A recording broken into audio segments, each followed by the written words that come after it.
Bonjour Sophie, Bonjour. tu es l'auteur de Quand la nuit devient jour, un roman qui parle de quoi d'ailleurs? Majoritairement du droit à l'euthanasie. Donc l'euthanasie active en Belgique, mais de façon plus étendue de l'estime de soi, du regard qu'on porte à notre propre corps, et aussi de la dépression nerveuse. Donc tout ceci, les trois thèmes ont un lien entre eux. Alors moi ce qui m'a surpris, c'est qu'effectivement c'est comme ça qu'on me l'avait pitché, sauf que le personnage principal de ton roman, c'est une jeune fille de 29 ans.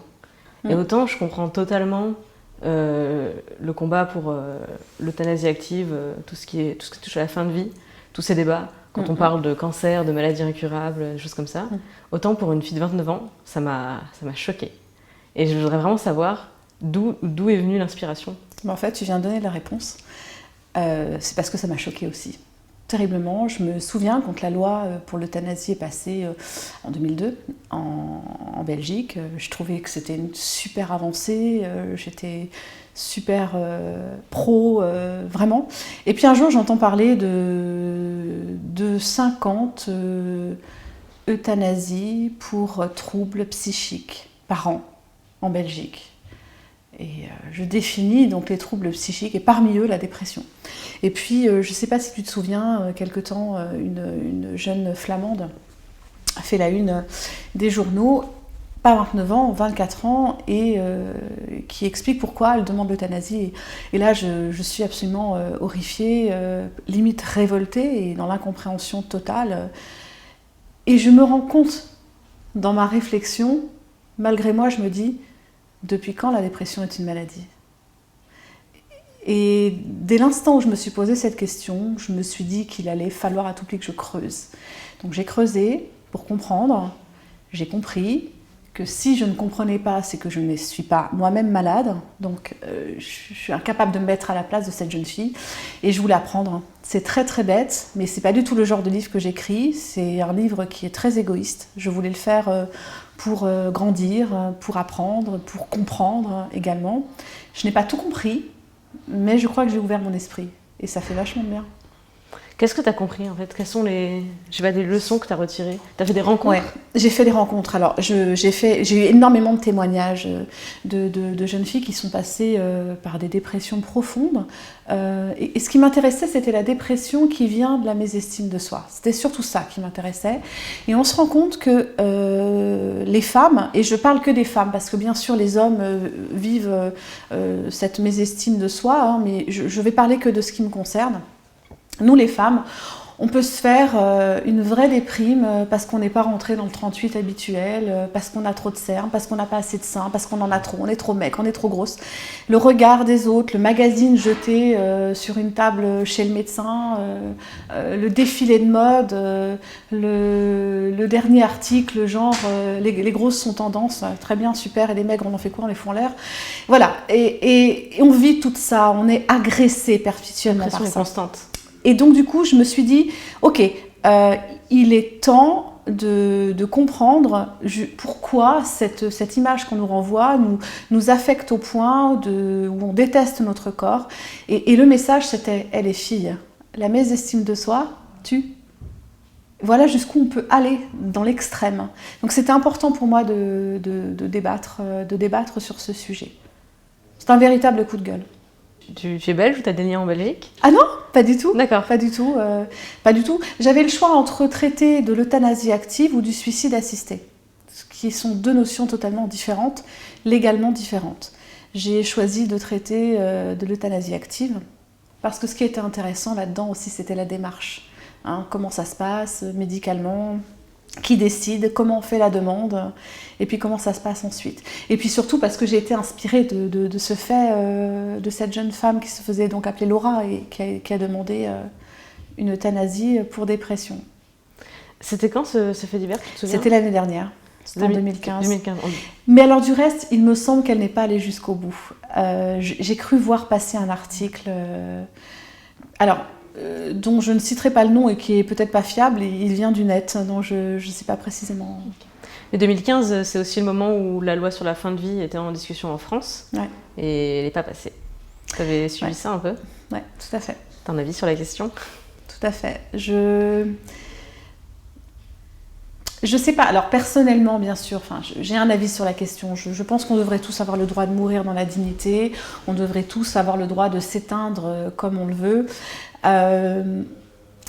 Je vais éviter de faire trop de politique, mais on a un modèle qui est tellement traditionnel en France et on a du mal à sortir de tout ça. Il y a aussi, on ne veut pas le dire, mais l'effet religieux qui est là et qui est très ancré chez nous. Donc si on considère que tuer quelqu'un par euthanasie, c'est un meurtre, donc du coup un péché, bien évidemment, on ne le fait pas. Donc les Français, je trouve, sont très réfractaires. Mais ceux qui pourraient faire vraiment entendre leur voix auraient peut-être un avis différent, je pense.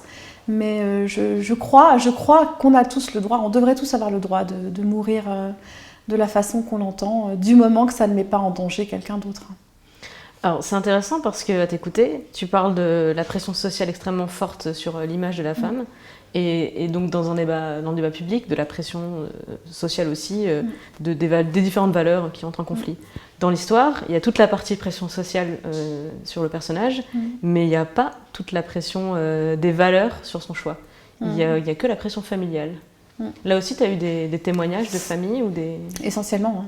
Essentiellement. Alors déjà, pour être très honnête, en ce qui concerne les parents de mon héroïne, je me suis simplement mise à leur place, parce que je suis maman.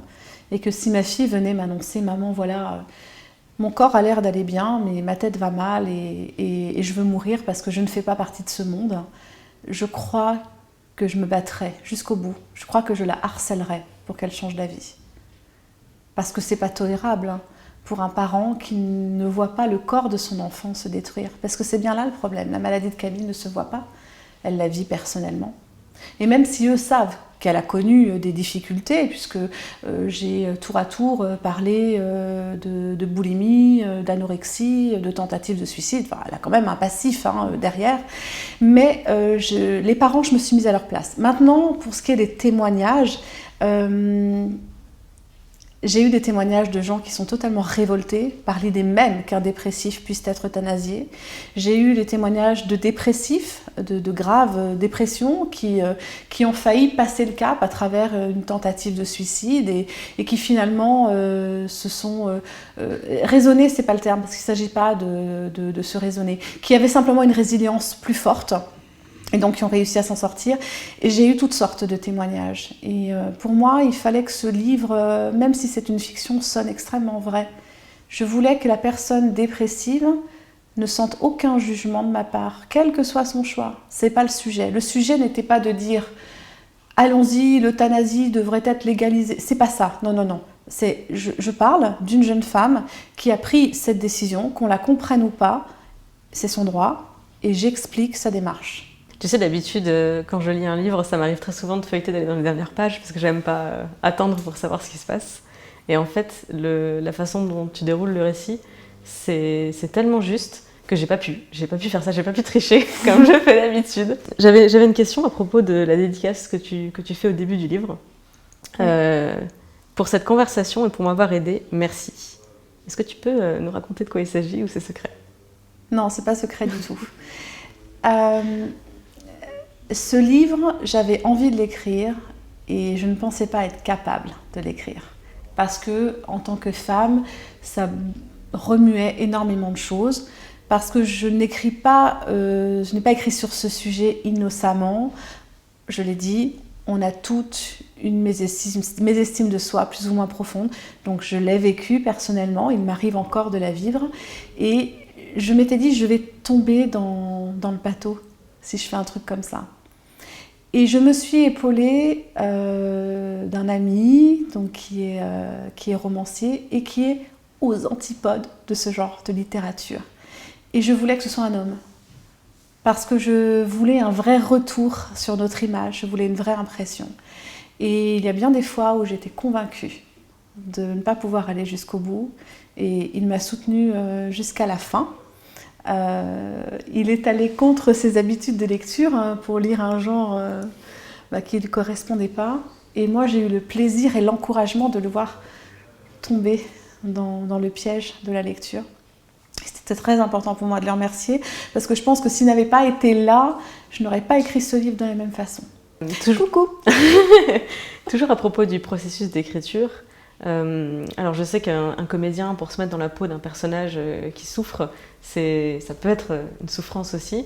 Je me suis vraiment demandé dans quel état tu étais, pendant combien de temps pour réussir à écrire autant sur autant de souffrances. Je ne représente pas. C'est bien cette question, parce que ce livre a été écrit en 2 étapes et on comprend lesquelles.